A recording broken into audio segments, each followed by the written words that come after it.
Today I'm joined by Jen Peterson. She is the KidSport Saskatchewan Provincial Coordinator. Jen, thank you for joining me today.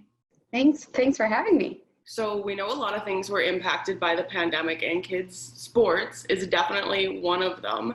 How exactly did KidSport cope during the pandemic? In 2020, all our annual fundraisers across the province were postponed. So all our major fundraising was canceled and then restarted again this year, which we had to adjust a little bit in the beginning half of the year for virtual events. And then in the later half here, we're planning for in-person again. So a lot of our fundraisers didn't go on for supporting those local chapters, as well as sport in itself. The programs just weren't running, and so kids didn't have the opportunity to participate if they wanted to. So it's nice to see that sports returning. We're hopeful to get many more kids back into it. I'm sure a great way to kickstart that is through this partnership with Viterra. So what can you tell me about this? Yeah, so Viterra has been a supporter of KidSport for many years. And with our fundraisers being postponed over the last year and a half, they reached out to us just asking, how can we help support KidSport through this time, knowing that the funds weren't coming in. And so one thing we just had mentioned was, this summer we're going to be trying to make a push for back to sport. For those who are comfortable to get back into sport in those programs that are reopening.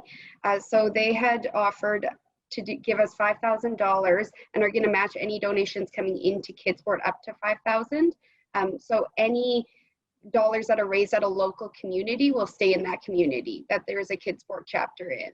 And if people are interested in donating or participating in this, how would they go about doing so? The best way is just to go on to our website at kidsportsas.ca to donate online. You get a tax receipt for anything over $20 automatically right away. And yeah, the unique thing I think about KidSport is 100% of the donations go directly to the kids. So no admin costs or overhead costs are coming from donations coming in. 100% of that goes directly to the registration fees for low-income families, and then Viterra is going to double that donation. And KidSport doesn't necessarily put on the programming. It's more you guys cover the fees that are already there for kids sports. Yeah, we just help cover the cost for registration fees for the programs that are already established through sport organizations. And so if a family is looking for financial support when they're enrolling their kids in sports, how can they reach out to you guys? They can go online, again, at our kidsportsas.ca. There's an online application form, as well as a paper application form if they wish to submit via paper.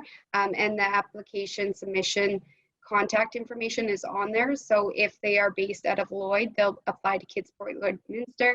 If they're placed in a community that doesn't have a local KidSport chapter, they would apply through our provincial fund, and that's all outlined on our website.